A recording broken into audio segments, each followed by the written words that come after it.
인생의 가장 슬픈 세 가지는 할 수 있었는데, 해야 했는데, 해야만 했는데 라고 합니다. 지금 우리는 미루었던 개헌을 위해 노력하고 있습니다. 지금 개헌을 말하지 않으면 세상에서 가장 슬픈 세 가지 후회를 할 것 같기 때문입니다. 새로 쓰는 권리장전 제7공화국 개헌을 말하다. 지금까지 우리는 대변혁, 대전환이라는 시대 상황에 맞는 헌법 개정을 위해 핵심 쟁점들을 짚어봤고 바람직한 대안을 모색해 봤습니다. 오늘은 대한민국 헌법의 정체성을 물을 시간입니다. 헌법의 정체성을 가장 잘 보여주는 요소로는 헌법 전문만 하는 것이 없다고 하죠.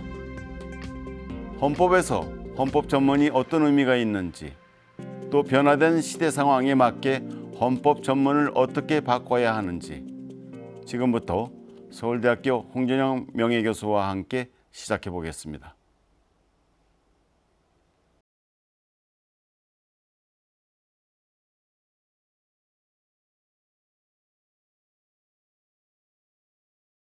헌법 전문은 그저 단순한 헌법의 도입부나 배경 설명이 아닙니다. 헌법 전문은 헌법의 어쩌면 가장 중요한 구성 부분으로서 헌법 전체를 아우르는 일종의 규범적 출사표 같은 의미를 지닙니다. 헌법 전문의 규범적 효력에 관해서는 나라에 따라, 시대에 따라, 그리고 보는 관점에 따라 다양한 견해가 있을 수 있습니다. 하지만 분명한 것은 헌법 전문이 그 자체로서 헌법의 정체성을 구현하는 국가 사회 계약 문서로서 규범적 존재의 이유가 되고 헌법 해석의 준거와 단서가 된다는 점입니다. 헌법 전문의 개정 역시 헌법 개정이므로 반드시 헌법상 헌법 개정의 요건과 절차에 따라 이루어져야 하는 것도 그 규범적 성질을 전제로 하는 것이죠. 대변혁, 대전환의 시대적 변화에 걸맞은 헌법을 맞추는 일은 헌법 전문의 업데이트로부터 시작되어야 합니다. 무엇보다도 먼저 기후위기, 인구 소멸과 초고령화, 지방 소멸과 그로 인한 국력 쇠퇴, 감염병 자연재해, 사회적 재난 등 국민의 생명과 안전에 대한 증대된 위협, 정치적 극화, 양극화, 사회 균열에 따른 혼란과 갈등 등 새로운 위기의 대두와 상시와 영구화에 대해서 국가 차원에서 대응하면서 시대적인 사명과 방향성을 제시하고 생명안전보건국가로의 발전을 지향하는 동시에 사회 경제적 약자와 소수자 그리고 미래 세대의 권리 보장, 자치분권 국가로의 발전 지향 등 새로운 시대적 사명과 가치를 명문화할 필요가 있다고 하겠습니다. 또한 부마 민주항쟁, 5.18 민주화 운동과 60 민주항쟁처럼 대한민국의 민주주의 발전을 위한 토대가 되었고 민주주의 회복의 결정적 계기를 제공한 역사적 사건에서 전승된 이념과 정신을 계승하는 엄숙한 서약으로서 헌법 전문은 필요합니다.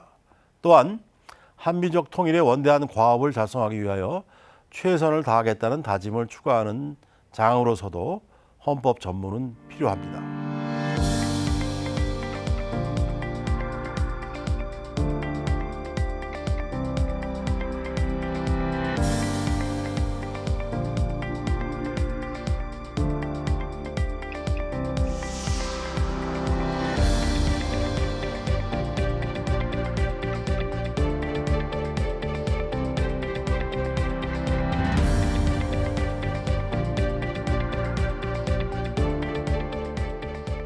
이제 제7공화국 프로젝트 팀이 제안하는 새로운 헌법 전문을 보여드리겠습니다. 대한민국 헌법 전문 개정 제안안. 유구한 역사와 전통에 빛나는 우리 대한국민은 3.1 운동으로 건립된 대한민국 임시정부의 법통과 불의에 항거한 4.19 혁명, 부마 민주항쟁, 5.18 민주화운동, 60항쟁의 민주이념을 계승하고 조국의 민주개혁과 평화적 통일의 사명을 바탕으로 하는 인도적 정의와 동포애로서 민족의 단결을 공고히 하고 모든 사회적 폐습과 불의를 타파하며 자치와 분권, 자율과 조화를 바탕으로 자유민주적 기본 질서를 더욱 확고히 하여 정치, 경제, 사회, 문화의 모든 영역에서 개개인의 기회를 균등히 하고 능력을 최고도로 발휘하게 하며 자연과의 공존 속에서 자유와 권리에 따르는 책임과 의무를 완수하게 하여 안으로는 국민 생활의 균등한 향상과 지속 가능한 발전을 기하고 밖으로는 항구적인 세계 평화와 인류 공영에 이바지함으로써 우리와 우리 미래 세대의 안전과 자유와 행복을 영원히 확보할 것을 다짐하면서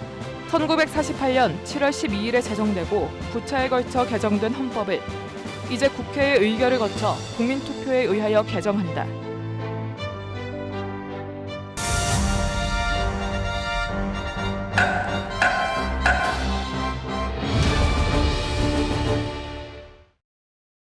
헌법의 정체성 확립을 위한 다른 쟁점들이 있습니다. 영토조항과 평화통일조항, 두 조항의 관계를 어떻게 설정할 것인가 하는 문제와 수도조항의 신설 여부가 그것입니다. 홍 교수님은 어떤 의견을 갖고 계신지요? 헌법 3조는 대한민국의 영토는 한반도와 그 부속 도서로 한다라고 규정합니다. 이를 영토조항이라고 부릅니다. 제4조는 대한민국은 통일을 지향하며 자유민주적 기본질서에 입각한 평화적 통일정책을 수립하고 이를 추진한다라고 규정합니다. 이를 평화통일조항이라고 부릅니다. 그런데 헌법 제3조에 따르면 북한은 대한민국의 영토를 불법 점거하고 있는 셈이고 제4조는 남북 분단을 전제로 하여 평화통일을 지향하는 조항이므로 서로 상충되지 않느냐 하는 의문이 제기됩니다.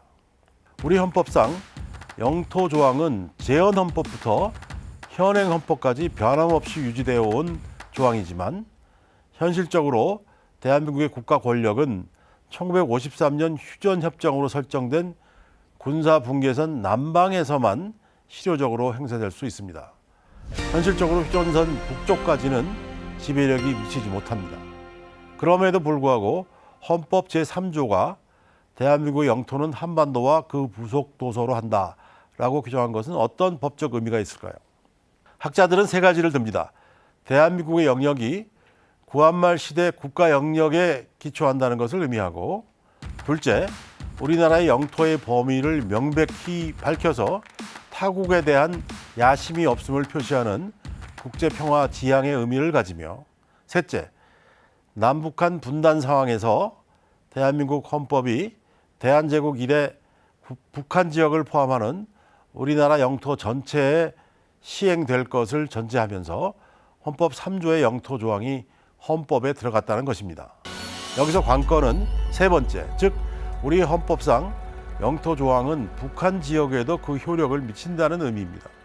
이것은 대한민국만이 한반도에서 정통성과 법통성을 갖는 유일한 국가이고, 휴전선 북방 지역은 이른바 조선민주주의인민공화국이라는 그런 주체가 불법적으로 점거하고 있는 미수복 지역이라고 해석해온 기존의 정부 입장으로 이어집니다. 대법원도 동일한 입장을 취했습니다.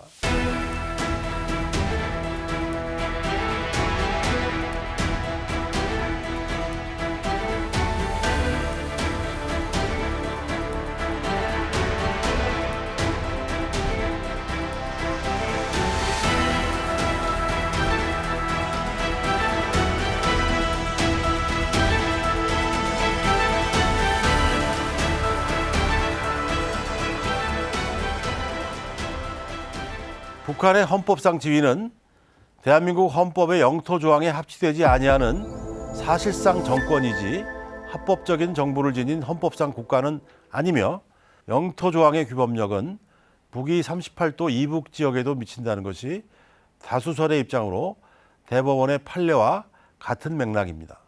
이에 반해 영토 조항과 관련하여 북한 지역은 사실상 북한이 통치하는 북한의 영토이며 북한 영토까지 대한민국 영토로 보려는 경직되고 비현실적인 냉전 시대의 사고를 하루속히 탈피해야 한다는 비판이 제기되기도 하였습니다.